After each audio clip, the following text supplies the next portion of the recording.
Hey, hey, hey! Good morning again.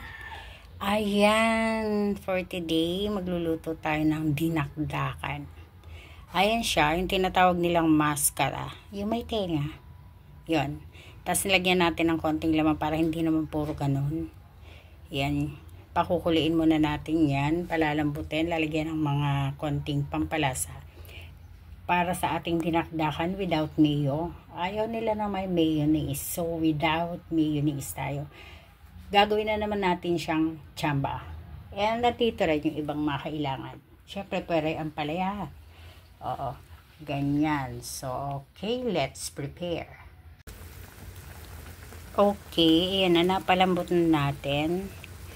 So, mamaya, ipiprito ko ba or parang ihaw? Hindi ko alam. Basta ganun yun. Ganun mangyari doon. And nagawa ko na rin ang mga kailangan niya. Ayan, may sili, maraming sibuyas, scallion, calamansi, and seasoning. Ayan. Yan ang mailalagay natin. So, wait natin muna. Maprito yon and slice natin. Okay, lutuin na natin siya. Prito na natin. Ihaw pala. Ihaw habang wala pa siyang mantika. Prito pag mantika na siya. Ganon yun. Ayan. Mayroon tayo ditong ano ba itong tawag dito? Ihawan na nabili natin sa online na hindi naman kagandahan. Tumbag. Charot-charot. Ayan. Lagyan natin.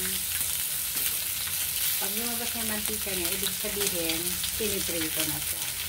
Ngayon wala pa sa mantika, ang tawag pa kaya ay ihaw. Ganon yun. Ay! Ayan, mayroon na naman tayo mga paputok dito. Bago malapit na ang Christmas. My goodness, iputok na naman siya. Hindi ko alam kung mamaya magsisitalsik na naman to sa akin. So, sige, ayan na siya. Hintayin natin sa maprito-prito. Then, mag-slice tayo ng maliliit lang. Ayan, chili. Maluluto na ang ating pork. Pork nga grabe ang talsik. Kaya hindi ako makalapit kanina. Pinatay ko muna ang apoy. Kasi talsik-talsik talaga siya. So, diba sinabi ko sa inyo kanina, na isa lang ko siya, feeling ko ihawin ko siya. Kasi di naman ako naglagay ng mantika. So ngayon, fried na siya, 'di ba? O, 'di ba magic? Magic siya. So malapit na siya maluto. So pagkaluto niya, gagawin natin siya slice. Kasi hindi naman na siya parang lulutuin. So parang hahalo-haloin na lang yata at saka yung mga sibuyas, 'di ba? Yata. O, 'di ba? Sabi ko nga sa inyo, chamba. Pero kahit chambahin ko 'to, alam ko masarap to. Okay, let's wait hanggang matapos. Okay, ayan na siya. Mainit pa. So, let's slice na. Wow, crunchy. Pero, mainit pa siya. Carry na.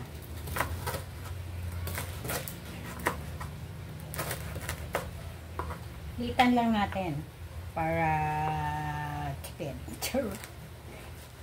Hearty na po. Maganda naman talaga yung medyo maliit lang. Aray ko, ang init pa kasi. Ay.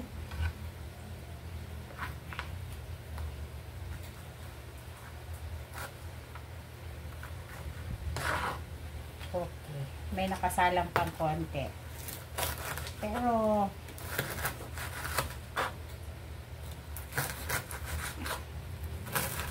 yan, ganyan lang ating hindi nakadakan. Bahala na siya. Basta islas natin.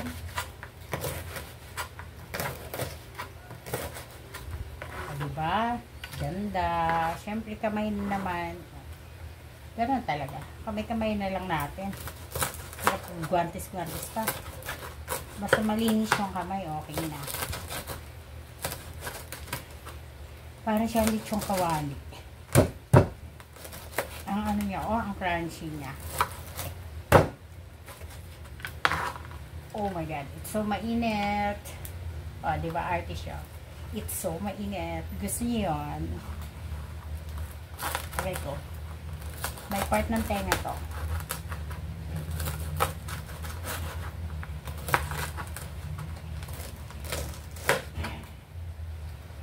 Litan natin yung part ng tenga kasi baka mahunat. Di ba mahunat yun? Hindi naman masyadong lumalambot yun. So, ito yung mga laman niya. Naluan ko na laman. Baka mamaya kasi magreklamo naman. Sino to? Puro naman to taba. Diba? Alam mo na, mga diwara ang mga anak ko. Ganun yun. Mga matiwara sa pagkain yun. Maliklamo. Kaya, lagyan natin ng laman. Para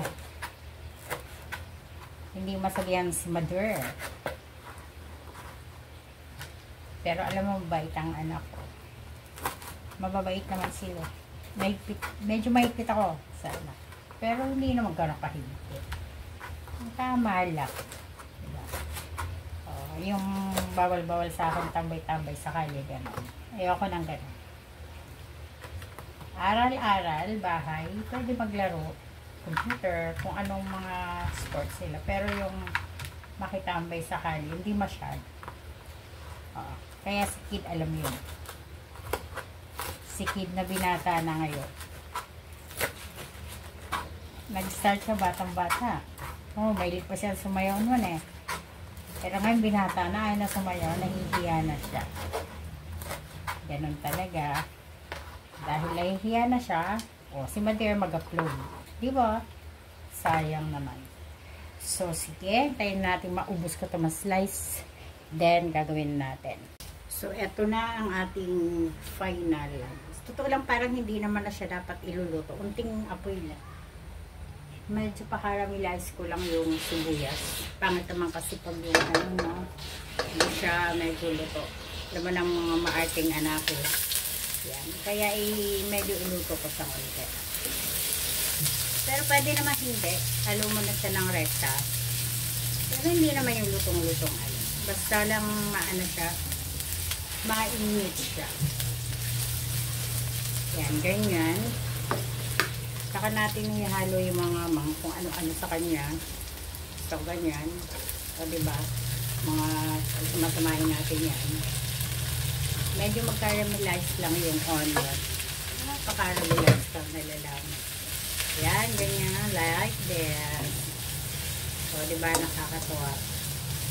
Tapos, lalagay natin to. Ang apoy yung napaka-ano lang. Napakahina lang. Mahinang apoyers. Yan, no?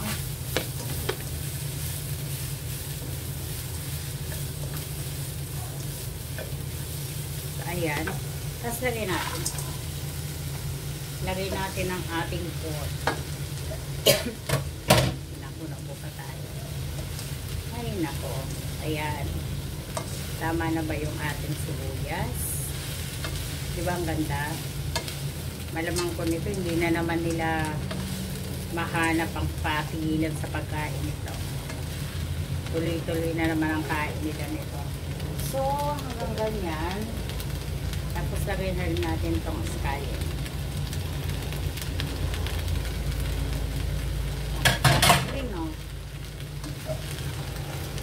Maganda lang ba? Pangbalado sila. And maglalagay na tayo ng ating mga pangsangkat. Okay. Kalamansi. Siyempre may kalamansi.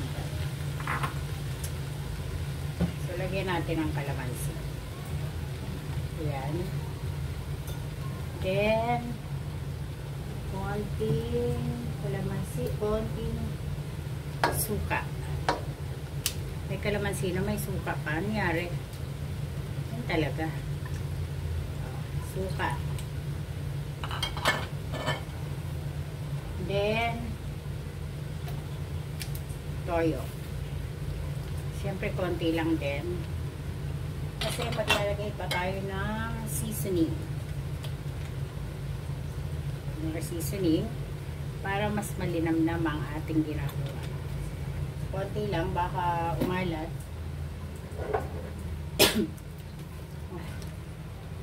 Lugo pa tayo, sorry. Excuse. Yan, konting lechon din.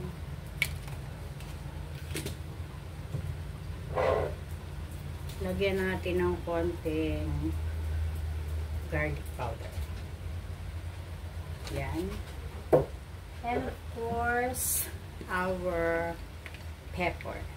Yan. Hindi pwedeng mawawala ang ating pangmalakasang paminta. Diba? Piliin natin yung medyo crack. Okay. Halo. Halo. Parang masarap pa. Parang ang galing ko rito ah. Parang kulang ang paminta. Kailangan maraming paminta. Uy, bango. Grabe siya sa bango. Ay, mayroon pang buo, nakakaloka. Hindi ko pala siya na-chop. Okay lang. Maliit lang naman. So, ayan na siya. O, diba? O, tapos tikman natin. Kung okay na siya. Tikman natin. Hindi ba ang sarap?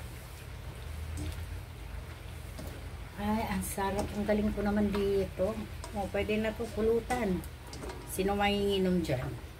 O, pulutan. Sarap na pulutan to.